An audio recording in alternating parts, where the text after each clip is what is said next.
ॐ अज्ञानतिमिरन्धस्य ज्ञानञ्जनशलाकया चक्षुरुन्मिलितं येन तस्मै श्रीगुरवे नमः। नमो विष्णुपादाय कृष्णपृष्ठाय भूतले श्रीमते भक्तिवेदांत स्वामिनिति नामिने।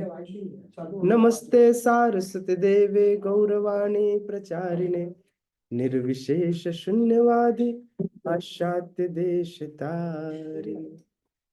जय श्री कृष्ण चैतन्य प्रभु नित्यानंद श्री अद्वैत गदाधर शिवासादि गौर भक्त वृंद।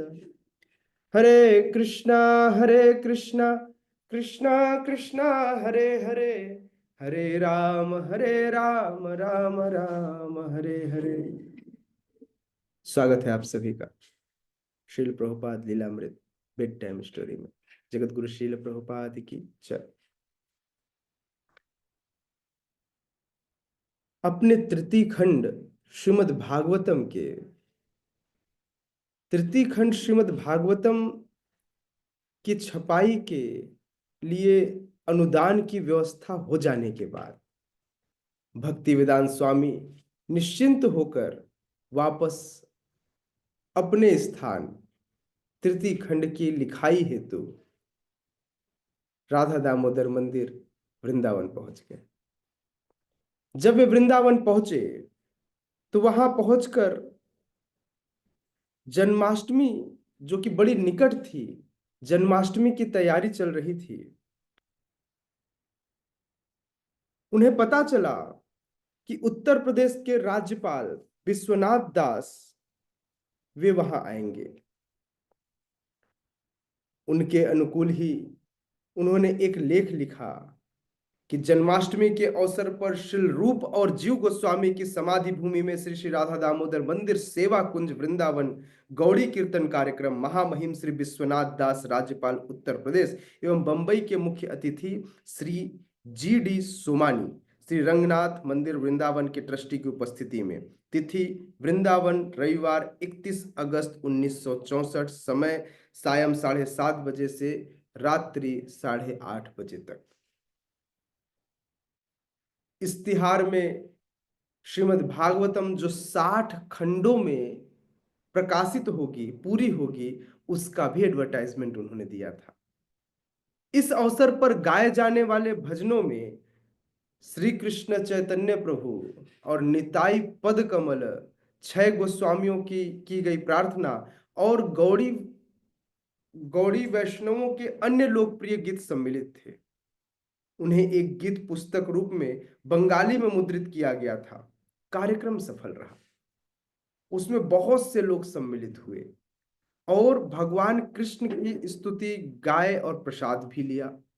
भक्ति वेदांत स्वामी श्रीमद् भागवत के एक श्लोक पर व्याख्यान दिए, जिसमें कलयुग की उपमा एक सागर से दी गई जो दोषों से भरा हुआ है और जिसके बचाव का केवल एक उपाय, वह है हरिनाम संकीर्तन। श्रीमद् भागवतम के दूसरे खंड की एक प्रति राज्यपाल जी को भेंट की और संसार भर में प्रचार करने की अपनी योजना का भी उन्होंने योजना के बारे में भी राज्यपाल जी को बताया। जन्माष्टमी के दूसरे दिन ही हमारे प्रभुपाद, हमारे भक्ति वेदांत स्वामी का भी जन्मदिन हुआ करता है। जन्मोत्सव था 69वां, कितना, 1 वर्ष और बाकी, 69th बर्थडे। हाँ, कुछ दिन बाद विश्वनाथ दास ने भक्ति वेदांत स्वामी जी महाराज को लखनऊ के राजभवन में आमंत्रित किया। वहां पर खूब सारे साधुओं को उन्होंने आमंत्रित किया था और साथ ही साथ एक संगीत का कार्यक्रम भी रखा था। संगीत के कार्यक्रम के लिए उस समय के विशेष संगीतज्ञों में एक शिशिर कुमार भट्टाचार्य, उनको आमंत्रित किया था। ये शिशिर कुमार भट्टाचार्य भक्ति वेदांत स्वामी से बड़े प्रभावित हुए और शिशिर कुमार भट्टाचार्य भक्ति वेदांत स्वामी के बारे में बताते हैं, हम राजभवन लखनऊ में कीर्तन करने के लिए आमंत्रित किए गए थे। हमारे दल में 7 से 8 लोग थे। यह राजभवन था, एक विशाल भवन, और मैं एक मंच पर बैठा था। मैंने राज्यपाल विश्वनाथ दास को देखा और उनकी बगल में एक साधु बैठे थे जो वृद्ध थे, लेकिन मेरे विचार में सचमुच हट्टे कट्टे थे। जब मैंने राज्यपाल को वहां बैठे देखा तो मंच से नीचे उतरकर मैंने उन्हें सिर झुकाया। तब मैंने पूछा कि आप किस विषय में सुनना चाहते हैं। तो उन्होंने कहा, चैतन्य महाप्रभु पर कुछ होना चाहिए। तब मैं बोला, मुझे प्रसन्नता है कि आप यह विषय सुनना चाहते हैं। हमने आधे घंटे तक महाप्रभु का कीर्तन किया और उसके बाद हमने विशाल भोजन कक्ष में चांदी की प्लेटों में भोजन किया जिस पर राज्यपाल का चिन्ह अंकित था। हम इकट्ठे बैठे थे। मैं उन्हीं साधु की बगल में बैठा था। उन्होंने भक्ति वेदांत स्वामी के रूप में अपना परिचय दिया। हम बातचीत करते रहे। तब स्वामी जी ने मुझे श्रीमद् भागवत की एक प्रति भेंट की। भक्ति वेदांत स्वामी ने कहा, मेरी इच्छा पाश्चात्य देशों में कृष्ण नाम और चैतन्य महाप्रभु की शिक्षा का प्रचार करना है।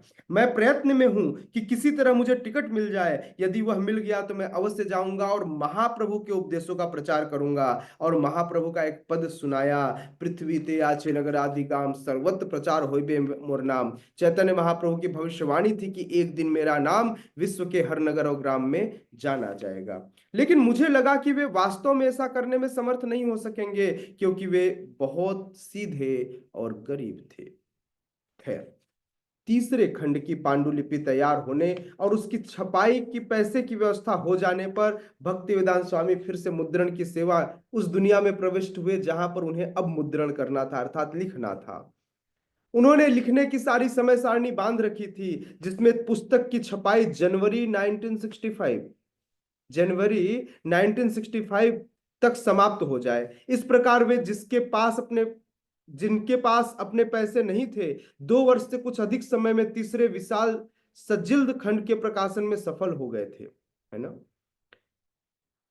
और इस प्रकार से भक्ति वेदांत स्वामी की विद्वता पूरे विश्व पर छा रही थी। ऐसा लग रहा था कि तीसरे खंड का प्रकाशन होगा और वे तैयार हो जाएंगे पाश्चात्य जगत में जाने के लिए। उनकी उम्र अब 69 वर्ष की हो गई थी। उन्हें शीघ्र जाना था, क्योंकि उस समय को 40 से अधिक वर्ष बीत चुके थे जब उनके गुरु महाराज ने उनको आज्ञा दी थी। पहली बार जब कहा था कि तुम एक युवा हो, पढ़े लिखे हो, तुम्हें प्रचार क्यों नहीं करना चाहिए, तुम प्रचार क्यों नहीं करते। हम्म। खैर, उस समय तो यह असंभव लगा था, लेकिन उस बाधा को दूर हुए बहुत समय बीत गया और 10 वर्ष से अधिक समय से वे स्वतंत्र विचरण कर रहे थे। अब उनके पास कोई पारिवारिक बंधन नहीं था। पानी देके जाना बेटा। लेकिन उनके पास समय तो था ही नहीं। एक वृद्ध व्यक्ति एक वृद्ध व्यक्ति जिनकी उम्र 70 वर्ष हो चुकी है, उन्हें अपने गुरु महाराज की इच्छा के लिए विदेश जाना है। श्रीमद् भागवत के कुछ खंडे प्रकाशित वे इसलिए करना चाहते थे ताकि ताकि उनके पास ले जाने के लिए कोई ठोस चीज हो।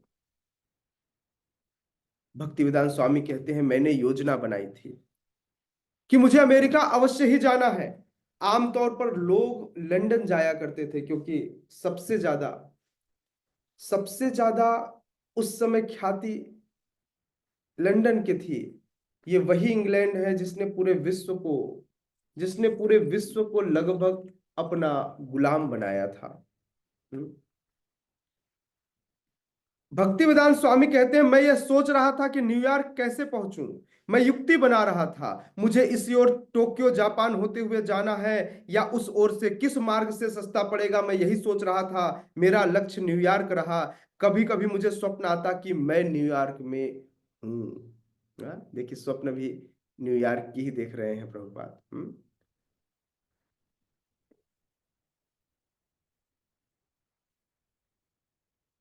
तभी भक्ति वेदांत स्वामी की भेंट मथुरा के एक व्यापारी अग्रवाल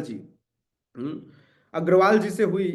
वे चलते चलते उनसे चर्चा करने लगे, जैसा कि वे हर मिलने वाले से कहते कि वे फॉरेन जाना चाहते हैं, अमेरिका जाना चाहते हैं। यद्यपि अग्रवाल जी का भक्तिवेदांत स्वामी से परिचय कुछ ही देर पहले हुआ था, लेकिन अग्रवाल जी तैयार हो गए, बोले ओके, आप अगर अमेरिका जाने के लिए वहां पर नो ड्यूज चाहते हैं, नो ऑब्जेक्शन सर्टिफिकेट चाहते हैं, तो मैं उसकी व्यवस्था कर देता हूं। मेरा पुत्र वही है जिसका नाम गोपाल है, जिसका नाम गोपाल है। और वे तत्परता से भक्तिवेदांत स्वामी की सहायता करने को तैयार हो गए। श्रील प्रभुपाद बताते हैं, मैंने अग्रवाल जी से गंभीरता पूर्वक कोई बात नहीं की थी, किंतु उन्होंने कदाचित उसे बड़ी गंभीरता से लिया। मैंने पूछा, क्या आप अपने पुत्र गोपाल को मेरे लिए नो ऑब्जेक्शन सर्टिफिकेट के लिए कहेंगे? इसको जमींदारी हिंदी में कहते हैं, जिससे मैं वहां जा सकूं, मैं वहां प्रचार करना चाहता हूं। अग्रवाल जी बोले, क्यों नहीं। लेकिन भक्तिवेदांत स्वामी को मालूम था कि पश्चिम जाने का वे स्वप्न तो देख सकते हैं, लेकिन इसके लिए पैसे की आवश्यकता होगी, और उनके पास पैसे नहीं थे।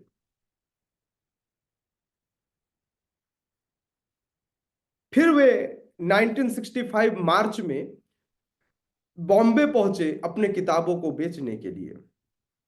हम्म वे निशुल्क धर्मशाला प्रेम कुटीर में ही ठहरे। उनकी भेंट वहां पर परमानंद भगवानी जी से हुई, जो जय हिंद कॉलेज के लाइब्रेरियन थे। उन्होंने कुछ लाइब्रेरी के लिए पुस्तकें खरीदी, और तब भक्तिवेदांत स्वामी ने कुछ संभाव्य खरीदारों के पास ले जाने की अनुग्रह किया, और वे वो तैयार हो गए। श्रीमान भवानी बताते हैं कि मैं उन्हें ग्रांट रोड पर पॉपुलर बुक डिपो में ले गया ताकि उनकी कुछ पुस्तकें बिक जाए, लेकिन उन लोगों ने कहा कि वे अपने यहाँ पुस्तकें नहीं रख सकते, क्योंकि उसमें धार्मिक पुस्तकों की अधिक बिक्री नहीं थी। तब हम पास की दूसरी दुकान पर गए, लेकिन उसके मालिक ने भी पुस्तकें बेचने में असमर्थता प्रकट की। तब हम महालक्ष्मी मंदिर के निकट साधु बेला में गए, वहां मंदिर के महंत मिले। उन्होंने निस्संदेह हम लोगों का स्वागत किया। उनका अपना पुस्तकालय है और वे धार्मिक पुस्तकें रखते हैं, इसलिए हमने प्रार्थना की कि वे कृपा करके अपनी लाइब्रेरी में हमारी पुस्तकों का एक सेट रखें। उनका आश्रम बहुत संपन्न था, फिर भी उन्होंने कहा, मैं असमर्थ हूं, कृपया मुझे क्षमा कीजिएगा। और इस प्रकार से उन्होंने भी पुस्तकों को रखने से मना कर दिया। भक्ति वेदांत स्वामी समझ गए, बॉम्बे में कुछ नहीं होने वाला। वे दिल्ली वापस लौट आए। वे पुस्तकें बेचने के सामान्य तरीके ढूंढते रहते, और जो भी अवसर मिलता वो उसका लाभ उठाते और इंतजार करते रहते। संयम की कोई कमी नहीं थी भक्तिवेदांत स्वामी के पास। लेकिन उन्हें एक बार बड़ा आश्चर्य हुआ जब विदेश से उनके पास एक सर्टिफिकेट आया, जिसमें जिसमें संयुक्त राज्य जाने के लिए उनका अनापत्ति प्रमाण पत्र आया था।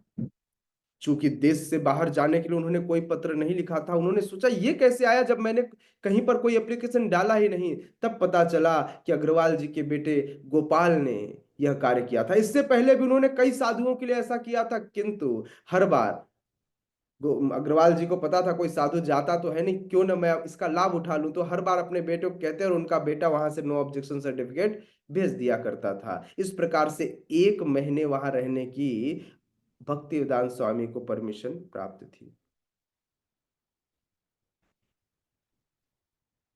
अब पासपोर्ट के लिए उन्होंने कृष्ण पंडित से सहायता मांगी। 10 जून तक पासपोर्ट उन्हें मिल गया। सावधानी पूर्वक उसमें उन्होंने छिपीवाड़ा का अपना पता लिखा, और उन्होंने कृष्ण पंडित जी से यह कहा कि आप मेरी अमेरिका जाने में सहायता क्यों नहीं करते। कृष्ण पंडित का बात मानना था कि एक वृद्ध व्यक्ति को, एक वैष्णव को कोई जरूरत नहीं है कि इस बुढ़ापे में वे विदेश जाए, इसलिए उन्होंने सहायता नहीं की। और वैसे भी इसका व्यय बहुत ज्यादा था, खर्च बहुत ज्यादा था। अपना पासपोर्ट और जमानत के कागज लेकर भक्तिवेदांत स्वामी बंबई गए, पुस्तकें बेचने या छपाई के लिए, धन इकट्ठा करने के लिए नहीं। वे अमेरिका के लिए टिकट चाहते थे। उन्होंने सुमति मुरारजी तक पहुंचने की फिर कोशिश की। उनके सचिव श्रीमान चौकसी ने उन्होंने उन्होंने जमानत के कागज दिखाए। श्रीमान चौकसी प्रभावित हुए और उनकी ओर से श्रीमती मुरारजी के पास गए। वे बोले, वृंदावन के स्वामी फिर आए हैं, आपसे अनुदान से उन्होंने अपनी पुस्तकें छपवाई हैं, उन्हें एक जामीन मिल गया है, वे अमेरिका जाना चाहते हैं, वे चाहते हैं कि आप किसी सिंधिया जहाज में उन्हें भेज दें। श्रीमती मुरारजी ने कहा, नहीं नहीं, मैं ऐसा नहीं कर सकती। अमेरिका जाने के लिए मैं ऐसे वृद्ध व्यक्ति को नहीं भेज सकती। श्रीमान चौकसी ने भक्तिवेदांत स्वामी को श्रीमती मुरारजी के शब्द कह सुनाए। उन्होंने कहा, वे असहमति पूर्वक सुने, वे चाहती थीं कि स्वामी जी भारत में रहें और श्रीमद् भागवत को यहीं बैठकर पूरा लिखें। अमेरिका क्यों जाना, यहीं रहकर कार्य पूरा करें। वे और भी अनुदान करने को तो तैयार थे, लेकिन भक्तिवेदांत स्वामी जाने के लिए दृढ़ संकल्पित थे। उन्होंने श्रीमान चौकसे से श्रीमान चौकसे से कहा कि वे श्रीमती मुरारजी को मनाए और चौकसी को समझाया कि उन्हें क्या कहना चाहिए। मुझे लगता है कि यह सज्जन अमेरिका जाने और वहां के लोगों के बीच में प्रचार करने के लिए बहुत उत्साहित है। इस तरह की कई बातों को उन्होंने चौकसी जी को समझाया, लेकिन जब श्रीमान चौकसी ने ऐसा कहा तो श्रीमती मुरारजी ने फिर मना कर दिया और बोली, स्वामी जी बहुत वृद्ध है और वहां बहुत सर्दी है, वे वापस नहीं आ सकेंगे, वे वहीं पर अपना शरीर त्याग देंगे, वे वहां कुछ नहीं कर पाएंगे। अमेरिका में लोग इतने सहयोगपूर्ण नहीं हैं, भारत में तो फिर भी कुछ धर्म परायण लोग हैं और शायद वे उनकी बात बिल्कुल नहीं सुनेंगे। श्रीमान चौकसी की प्रभावहीनता से निराश होकर भक्तिवेदांत स्वामी ने श्रीमती मुरारजी से व्यक्तिगत साक्षात्कार की मांग की। वह मंजूर हो गई और श्वेत केश दृढ़ निश्चय भक्तिवेदांत स्वामी ने जोरदार प्रार्थना की, कृपा कर कर मुझे एक टिकट दीजिए। श्रीमती मुरारजी चिंतित होकर बोली, स्वामी जी आप इतने वृद्ध हैं और यह जिम्मेदारी ले रहे हैं, क्या समझते हैं कि यह ठीक है? उन्होंने कहा, अपना हाथ इस तरह उठाते हुए कि मानो वे एक संकालू पुत्री को आश्वासन दे रहे, कहा, नहीं यह ठीक है, लेकिन क्या आप जानते हैं कि मेरे सचिव लोग क्या सोचते हैं? वे कहते हैं स्वामी जी वहां मरने के लिए जा रहे हैं।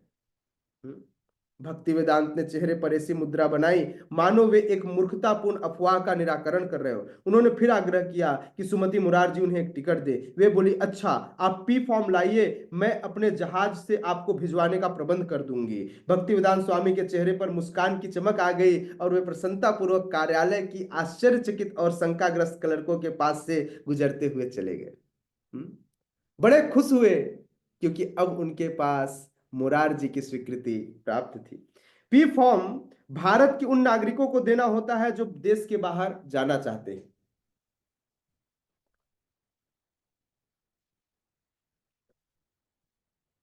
यह भारतीय स्टेट बैंक द्वारा दिया जाने वाला एक प्रमाण पत्र होता है कि विदेश जाने वाले व्यक्ति पर भारत की कोई अधिक ऋण नहीं है और बैंकों की ओर से उसे अनुमति है। इसे कहते हैं पी फॉर्म। हालांकि पी फॉर्म पाने में थोड़ा समय तो लगेगा और उन्हें अभी संयुक्त राज्य का वीजा भी नहीं मिला था। इन सरकारी अनुमतियों को प्राप्त करने के लिए उन्हें बंबई में भाग दौड़ करनी होगी, लेकिन उनके ठहरने के लिए कोई स्थान नहीं था। अतः श्रीमती मुरारजी ने उन्हें सिंधिया कॉलोनी में, जो सिंधिया कंपनी के कर्मचारियों के रहने के लिए बनी थी, वहां पर ठहरने देने के लिए वे राजी हो गई। वे एक छोटी सी बिना किसी फर्नीचर वाली कोठरी में रहने लगे। उनके पास केवल उनका ट्रंक और टाइपराइटर था। सिंधिया कंपनी के सभी कर्मचारी जानते थे कि श्रीमती मुरारजी उन्हें पश्चिम भेज रही हैं और कुछ को उनके कार्य में रुचि होने लगी। वे बहुत प्रभावित थे क्योंकि यद्यपि भक्तिवेदांत स्वामी इतने वृद्ध थे, फिर भी वे प्रचार के लिए विदेश जा रहे थे।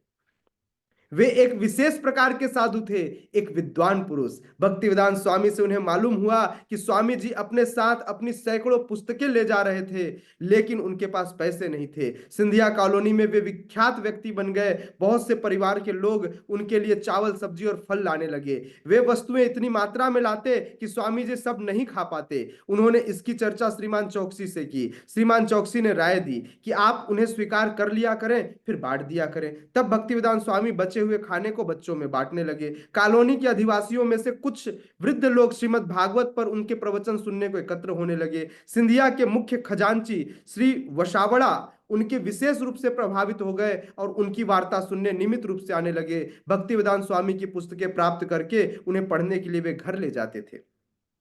भक्ति वेदांत स्वामी की कोठरी के सामने का बरामदा सिंधिया के कर्मचारी श्रीमान नागराजन और उनकी पत्नी के बरामदे से मिला हुआ था। तो नागराजन बताते हैं, क्या बताते हैं, सुनिए। मैं जब भी उधर से निकलती तो वे लिखते हुए या जप करते हुए मिलते। मैं उनसे पूछती, स्वामी जी आप क्या लिख रहे हैं? वे खिड़की के पास बैठते और एक के बाद एक संस्कृत श्लोक का अनुवाद करते रहते। उन्होंने मुझे 2 पुस्तकें दी और कहा, बेटी यदि तुम इन्हें पढ़ोगी तो समझ जाओगी। हम अपने घर में उनसे प्रवचन कराते थे और उसमें 4 या 5 गुजराती महिलाएं आती थी। ऐसे ही एक प्रवचन में उन्होंने एक महिला से कहा कि जो महिलाएं बगल में मांग निकालती हैं वे ठीक नहीं करती।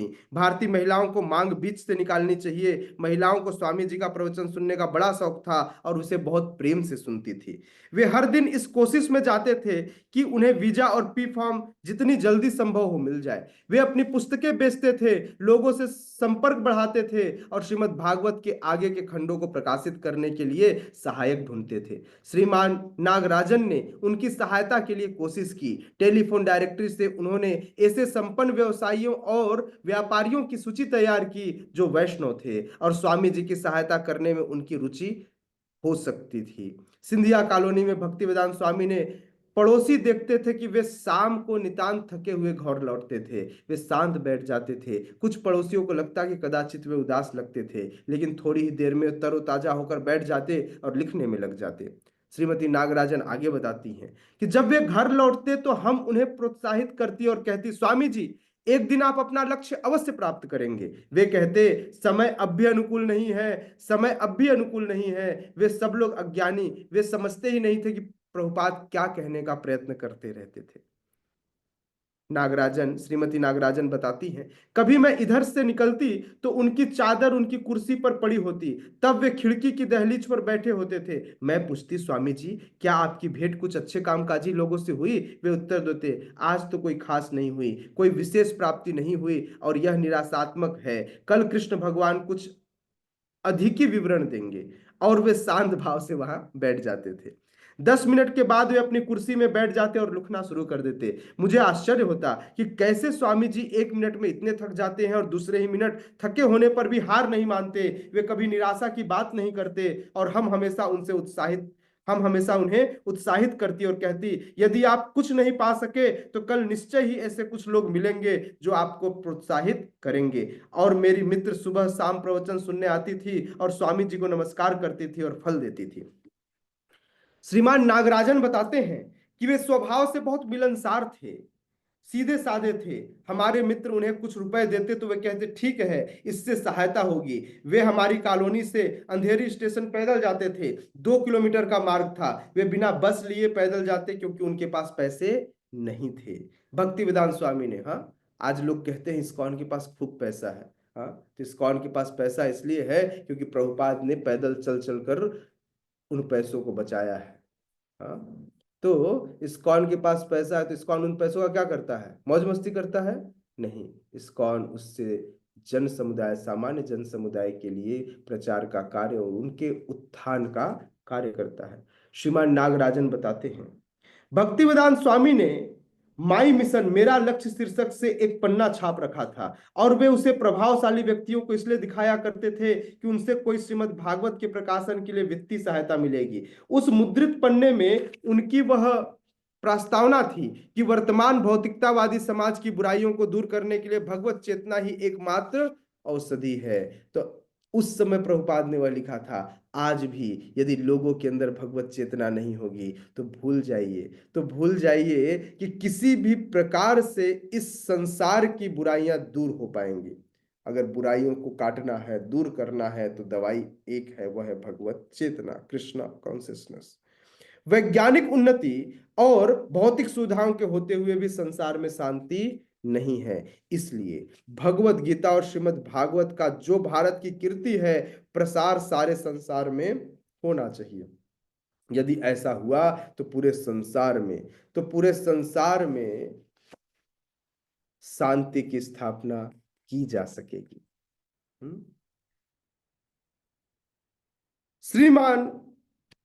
श्रीमती मुरारजी ने भक्तिवेदांत स्वामी से पूछा कि क्या आप मुझे हर दिन संध्या समय श्रीमद् भागवत सुनाएंगे?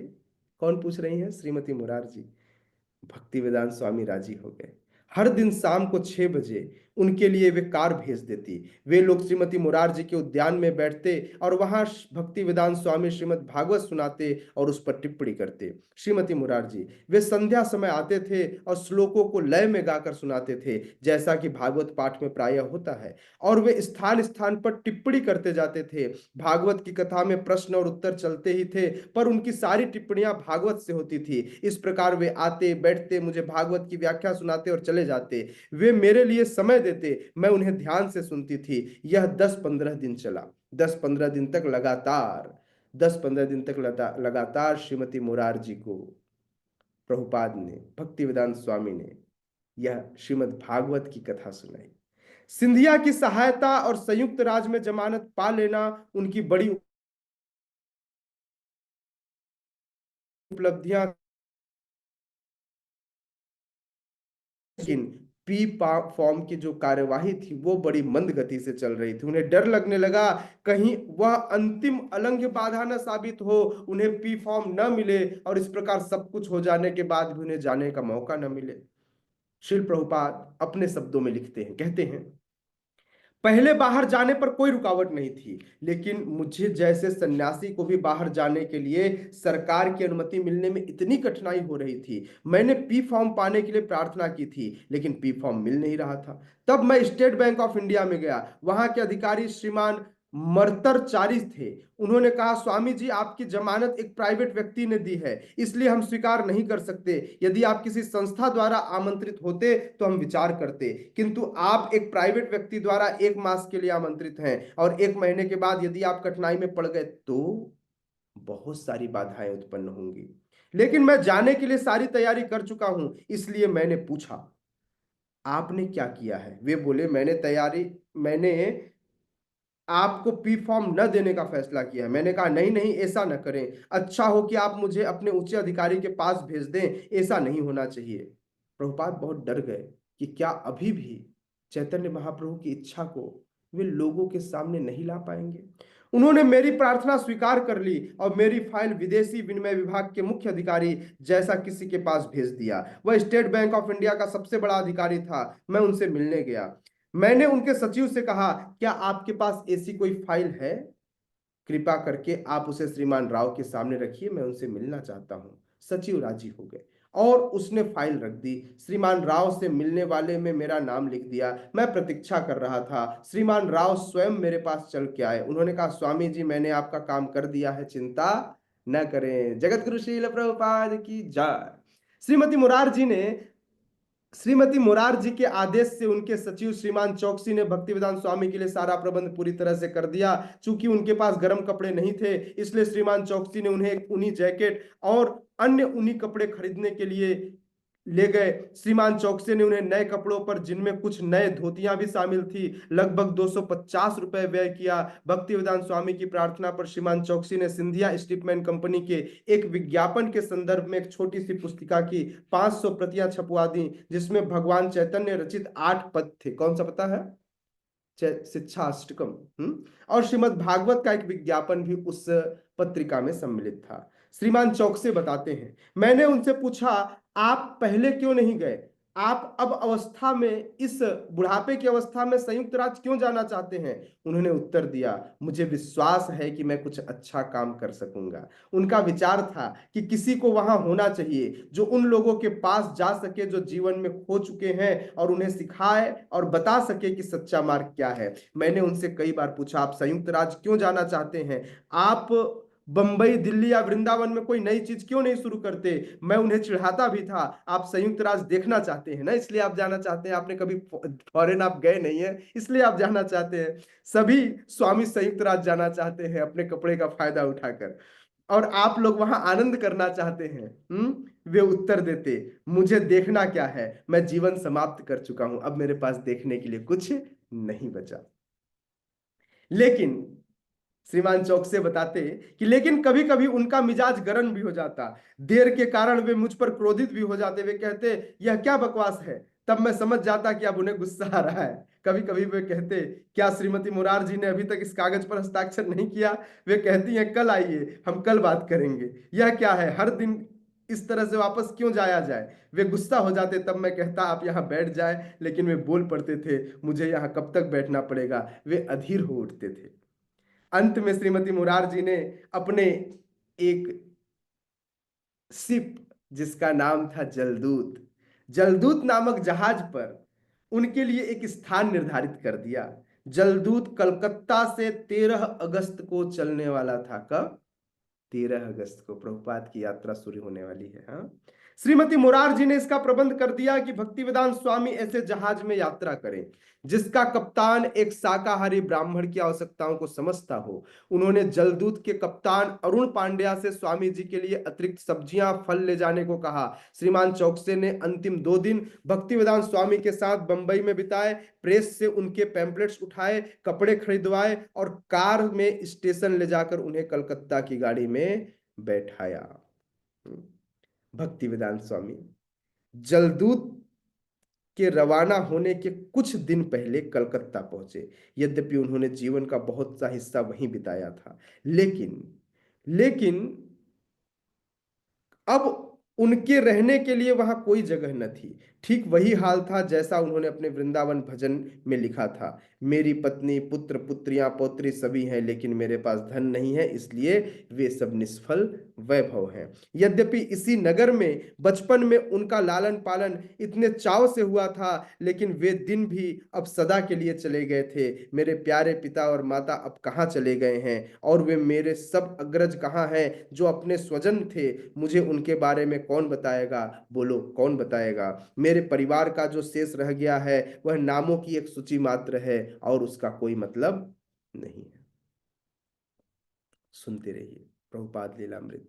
बने रहिए हमारे साथ बेड टाइम स्टोरी में। मिलेंगे कल रात्रि इसी समय पर और आगे बढ़ाएंगे इस चर्चा को, कैसे प्रभुपाद के जलदूत यान का सफर अमेरिका तक के लिए पूरा हुआ।